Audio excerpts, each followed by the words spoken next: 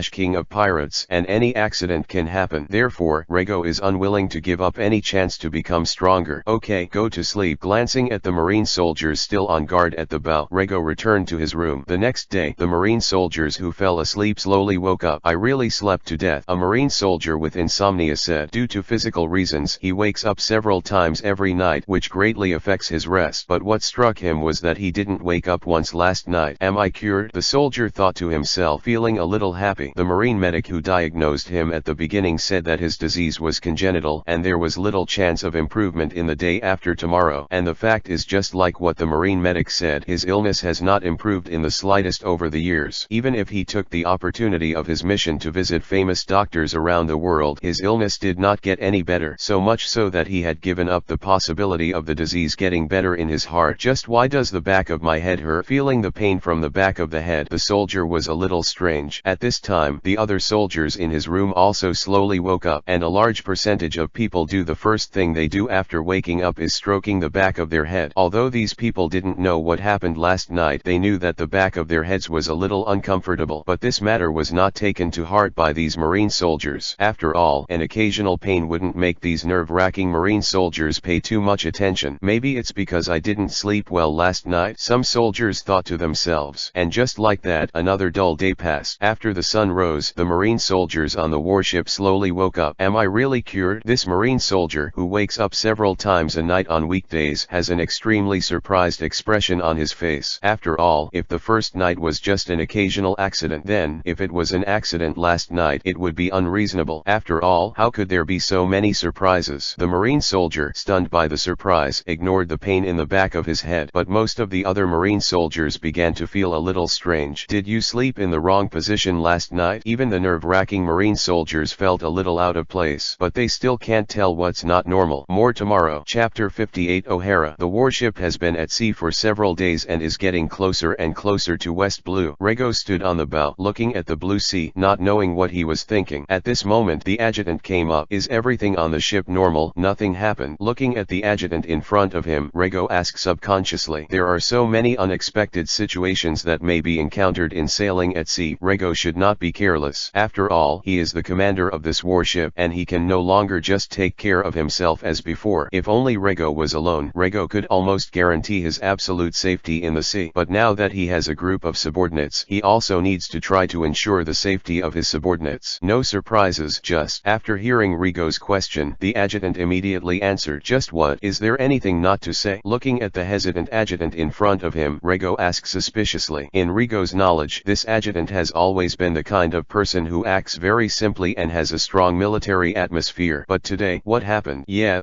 a weird thing happened to most of the soldiers lately. Many of the soldiers had bruises on the back of their heads as if they had been hit by something. Some soldiers suspect sea monsters. Under Rego's further questioning, the adjutant said these words intermittently. As a marine who has sailed at sea for many years, the adjutant's face was a little red with vivi. Of course he didn't believe in the existence of any sea monsters, but the bruise on the back of the head couldn't be fake. Even the back of his head felt a little pain. After hearing the adjutant's explanation, Rego couldn't hide the smile on his face. Rego is naturally very clear about the bruises on the back of the soldiers' heads. Of course, it was impossible for him to explain anything to the adjutant. "Okay, I get it, you go down." Rego didn't ask any more questions, just asked the adjutant to retire. They are only a few days away from their destination, and Rego needs to turn his attention to this mission goal. A pirate group with a bounty of 200 million baileys is already well known in West Blue, but for this pirate group, Rego really has no fear. "I didn't expect their captain to be a swordsman." Looking at the information in his hand, Rego said in surprise. To be honest, in the world of One Piece/King of Pirates, the vast majority of powerhouses rely on the power of devil fruits. Marine is a little better. Among the strong pirates, there are many more people who rely on the power of devil fruits than Marine, especially something like a swordsman that needs to be inherited. It is difficult to become a swordsman without a good master. Even Zoro, who is extremely talented in the original book, has a very good teacher, and the vast majority of pirates will not have this opportunity to meet such an excellent master. As for the other members of the pirate group, in Rego's view, there is nothing worthy of attention. After all, when the strength is much ahead, there will be no surprises. That is, Rego, who was standing on the bow, looked at a dilapidated island in the distance and asked, "It's not that the area of the island is not small, but it looks very dilapidated, and the island seems to be uninhabited. At West Blue, this is very rare. After all, each island has its own value, and people will naturally go to the value. Is it that place?" Rego already had a guess in his heart, but he couldn't be sure, so he asked the adjutant beside him. The adjutant of the warship was standing beside him. "It's O'Hara, the archaeologist's paradise." After hearing Rego's question, the adjutant said, as a veteran of the Marine headquarters for many years, this adjutant still has some understanding of Buster Call. "It is said that some archaeologists on this island committed a taboo from the world government when they were studying something, and it was destroyed. At that time, the Marine headquarters issued a Buster Call, 5 Vice Admiral, 10 warships, and the elite soldiers of the Marine headquarters, which directly razed this place to the ground. That's what the place has been like since then." Oh. After hearing the adjutant's words, Rego confirmed his guess. O'Hara, an island full of sadness. A group of helpless historians want to uncover the world's biggest secret. Their tragedy was to be expected. Whether they're doing it right or wrong, their research is indeed shaking up world governments. For this reason, it is no surprise that the world government has taken action. "It's a pity," Rego said with some emotion. "The spirit of this group of historians is still worthy of praise, but their strength is a little worse. People are too naive." Of course, what exactly happened 800 years ago? Rego is also very interested, but Rego knew it was a no-no. When his strength has not reached that level, he will not touch this taboo. "How long until we reach our destination?" After recovering, Rego asked the adjutant. "The days of sailing at sea are also very boring, and Rego is a little tired. It is estimated that we can reach our destination tomorrow." After hearing Rego's question, the adjutant answered, "Sir, what is our mission this time?" The adjutant thought that so far he didn't even know the mission this time, so he asked, "That's the goal of our mission this time." At this time, Rego didn't want to continue to hide. After handing the document in his hand to the adjutant, Rego said, "This is, how could it be them?" After seeing that document, the always calm adjutant lost his composure. It's not that he is too weak, but the name of the pirate group on this document is too loud. Having performed several missions in West Blue, he is naturally no stranger to this pirate group. Uehua Pirates, a very poetic name. The source of the name is the name of the sword in the hands of the captain of the Uehua Pirates. 21 jobs in the great industry. Quaseo Uehua. The captain of the Moonlight Pirates is called Ranjan, and he is one of the most famous swordsmen in West Blue. Legend has it that his sword swordsmanship is so fast that everyone who has seen him draw a sword is already dead. Sir, this is not a joke, is it? After a while, the adjutant asked Rego with a pale face. At this time, there was still a trace of hope in the adjutant's heart. He hoped to get the answer he wanted from Rego, even if the chance was very slim. Chapter 59, Landing on the Island. What do you say? Rego didn't answer the adjutant's words directly, but asked instead, with a half-smile expression on his face. Okay. After hearing Rego's words, the adjutant replied in a low voice, and the expression on his face gradually recovered. As an old Marine for many years, although his strength is not strong, he still has the qualities that Marine should have. The gaffe just now was just because the lethality of that name was too strong. After all, that person in West Blue is already a strong man. If you're okay, go down first. Seeing the recovered adjutant, Rego had a look of admiration on his face, and then said, Rego knows that although the adjutant in front of him seems to be back to normal, there must be a hurdle in his heart that needs to be overcome. Now, the lieutenant needs some time of his own. Yes. Then the adjutant withdrew. Rego, on the other hand, was standing on the deck looking at the sea alone, not knowing what he was thinking. The next day, Rego stood on the deck looking at the blue sea in the distance, and the adjutant was also standing beside him. Behind them, the Marine soldiers on the ship also stood in 2 rows, waiting for Rego's order. Sir, we have reached our destination. Do we want to land? The adjutant asked Rego. Well, log in. Looking at the neatly standing Marines behind him, Rego said. Under Rego's suggestion, the adjutant leaked the mission goal this time yesterday. There was an uproar on the ship, and every Marine soldier was talking about it. For a while, the whole ship seemed to become noisy. But these Marine soldiers are the elite soldiers of Marine headquarters after all. After experiencing the initial fear, they gradually calmed down. Of course, Rego's adjutant played a very important role in this. But that's why Zephyr sent him to be Rego's adjutant, and Rego needed someone who could help him with chores on the warship. And the current adjutant of Rego is a very suitable person. Is there a Marine stationed on this island? After landing on the island, Rego asked the adjutant. When he first came to this world, Rego thought that every island where people gathered should have a Marine stationed there. It's just like the previous life. There is a state on every piece of land. But after a long time, he found that his previous ideas were too naive. In this world, every island is different. East, south, west, north, and the 4 seas. It is better to say that the environment will not be too harsh, but the great root is different. The climate of each island is very different, and there are many places with extremely harsh environments. Therefore, it is impossible for Marine to be stationed on every island. No, the adjutant replied. Having performed many missions in the West Blue, this lieutenant was familiar with the conditions on most of the more famous islands of the West Blue, and the island they are currently on is one of them. It turned out that Marine was stationed on this island for a while. However, due to some unforeseen circumstances, Marine finally chose to withdraw from here. The adjutant spoke again. The reason? Marine isn't going to leave for no reason, is he? At this time, Rego became interested. The question he asked the adjutant just now was just to learn about the situation on the island, but the adjutant's answer made him interested in continuing to explore. After all, as the most powerful and cohesive force in the One Piece/King of Pirates world, Marine would not give up his turf at will. It seems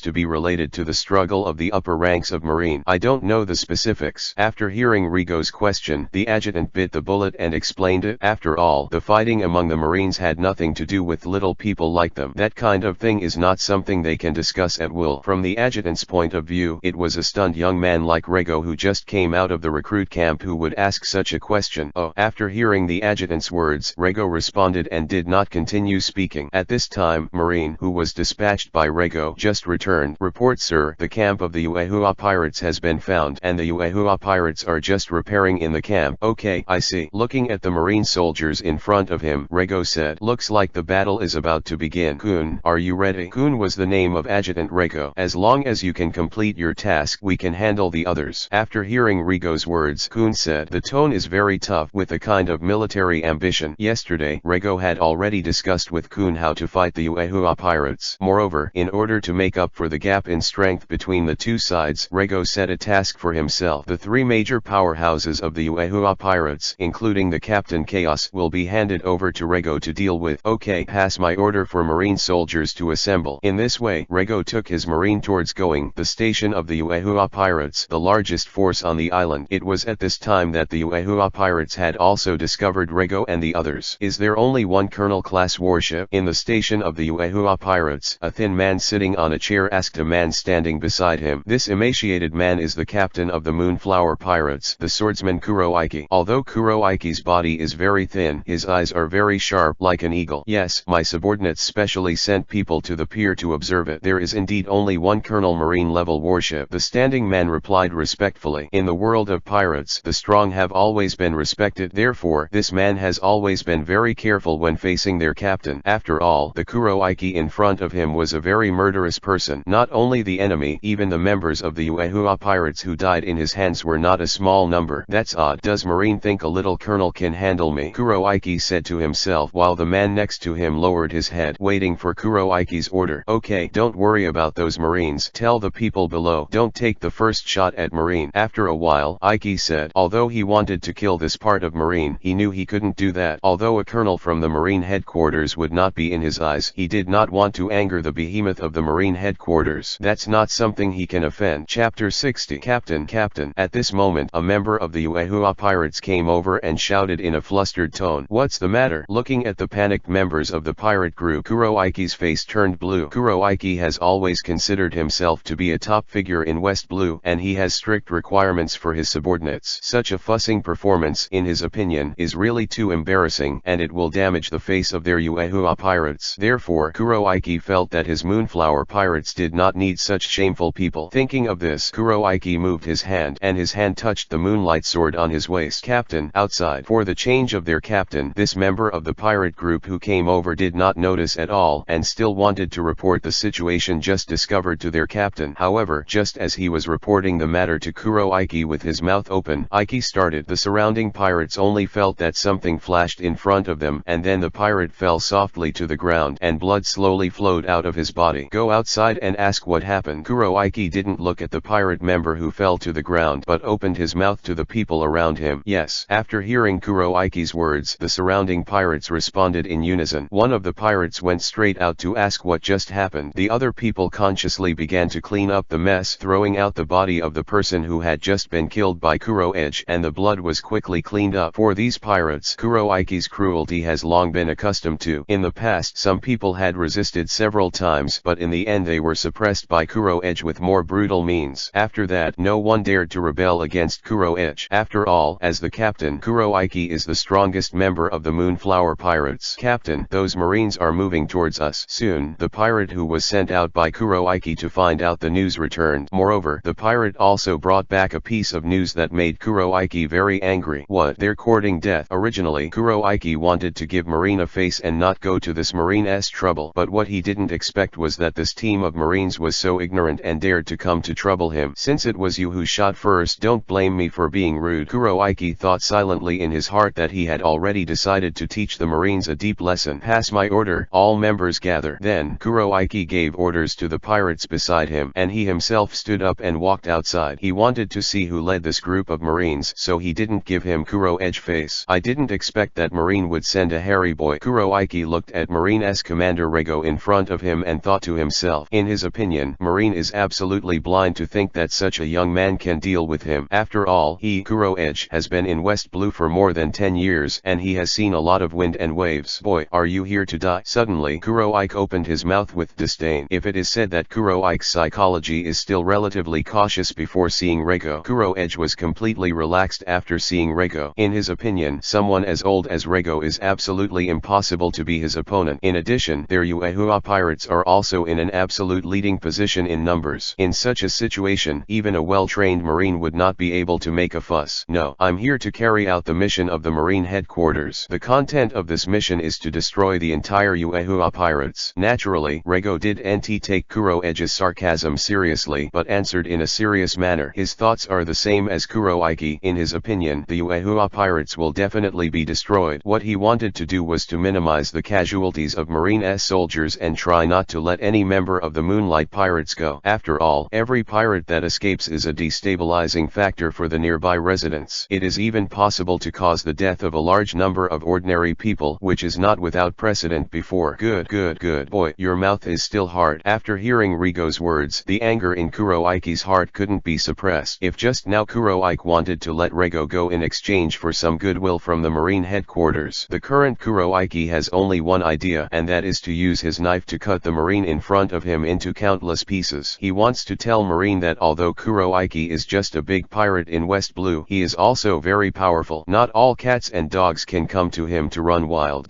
Nick, kill all these marines for me, not a single one. Therefore Kuroiki gave orders to his men. Yes. Kuroiki's voice fell. The two subordinates beside him responded in unison. The pirate on Kuroiki's left is Dal, a burly man with an extremely oppressive figure, and his height should be about 4 meters. Dal is a Paramecia devil fruit power user. He is a stone man. Even if the defense is strong, the bounty is 40 million Bailey. Kuroiki's right is called Nick. Nick's bounty is 30 million Bailey, which is much lower than Dal, but even 30 million Bailey is extremely disproportionate to his strength. If he hadn't caused a large number of deaths of ordinary people, he would never have reached this bounty. According to Rigo's intelligence, the gunman who was just Nick had attacked the town more than once, causing a large number of casualties. It is for this reason that Nick's bounty can reach 30 million Bailey. Nick and Dal are both old men who have been with Kuro Edge for many years and have a good understanding of Kuro Edge's temperament. As soon as Kuro Edge spoke, they knew that the current Kuro Edge had fallen into a frenzy. Therefore, the two of them didn't talk nonsense at all and were directly ready to rush towards Marine with their subordinates. They both knew very well that Kuro Edge in his rage had no reason to speak. Once they talk nonsense, Kuroiki is very likely to swing the knife in his hand towards them. After all, the members of the Uehua pirates who died in the hands of Kuroiki were not a small number.